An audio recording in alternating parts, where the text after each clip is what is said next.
Chers amis, chers confrères confinés, j'ai l'honneur d'ouvrir ce congrès virtuel du Club Ernie, premier du genre, et nous espérons tous le dernier pour nous retrouver ensemble à Paris en 2021. Un grand merci tout d'abord aux organisateurs et en particulier Jean-François Gillion pour leur persévérance dans le contexte sanitaire actuel. L'objectif de ce travail est d'analyser le comportement d'une prothèse lentement et totalement résorbable en milieu propre contaminé et d'apprécier le taux d'éventration après fermeture d'iléostomie. Le taux d'éventration après fermeture d'iléostomie est sans doute minoré. En effet, on prend en charge des patients dans le cadre d'une pathologie lourde, cancéreuse ou inflammatoire. Ce n'est pas la priorité du praticien ni du patient et l'éventration est souvent négligée. Deuxième chose, est-elle clinique ou radiologique? L'incidence du taux d'éventration après fermeture de stomie, quel que soit le type, colostomie ou ilostomie, est élevée, plus de 30%. Il semblerait-il moins élevé après rétablissement d'iléostomie, au-dessus de 10% dans la majorité des études, pouvant aller jusqu'à 24% dans certaines d'entre elles. Une étude a montré l'efficacité de la mise en place d'une prothèse biologique en prévention des éventrations, réduisant de façon très importante le taux d'éventration, sans comorbidité additionnelle, avec un suivi scanographique à 1 an. Dans notre étude, nous utilisons une prothèse Phasix en monofilament synthétique de P4HB, complètement et lentement résorbable, permettant d'obtenir, au bout de 12 à 18 mois, un tissu cicatriciel de qualité afin d'éviter des éventrations secondaires. Le but de ce travail est d'apprécier le taux d'éventration selon cette technique, de vérifier l'absence de comorbidité liée à la mise en place de cette prothèse en intrapariétal. Il s'agit d'une étude à partir du registre du Club Ernie, avec un suivi de la morbidité à 1 mois, puis clinique et scanographique à 1 an, 2 ans et 5 ans. Voici un scanner montrant une paroi cicatricielle sans individualiser la prothèse, que l'on ne voit pas, puisqu'elle se résorbe, donnant un tissu cicatriciel. À ce niveau et dans ce contexte particulier d'éventration récidivante, on retrouve une prothèse intrapéritonéale parfaitement visible.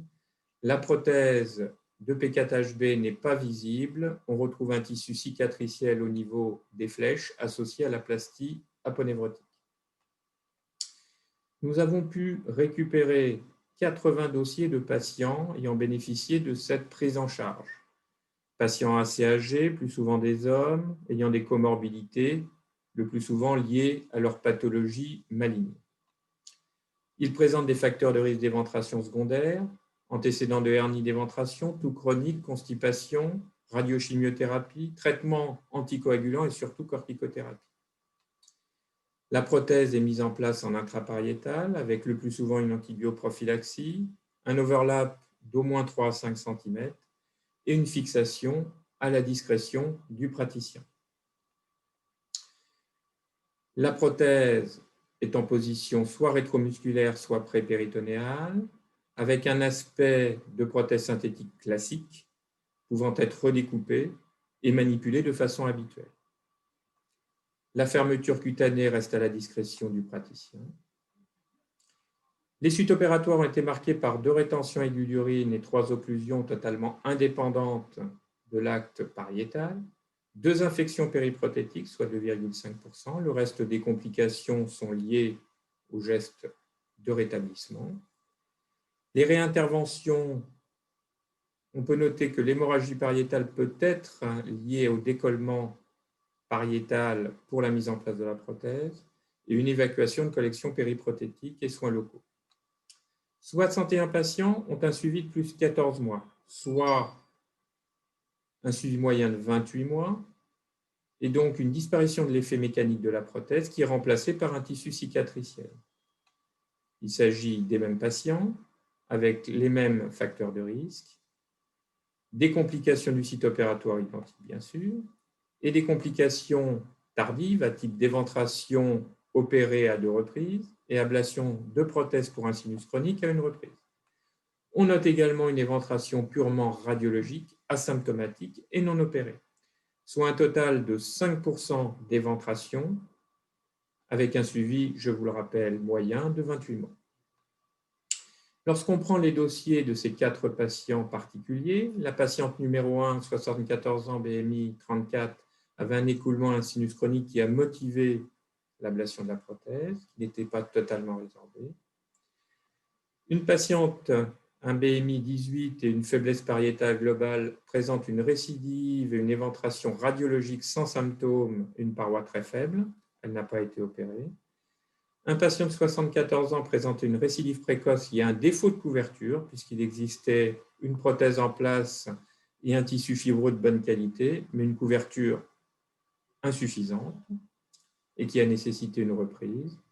Et un patient qui a présenté une récidive alors qu'il a pris 35 kg en post-opératoire, pouvant expliquer l'éventration secondaire.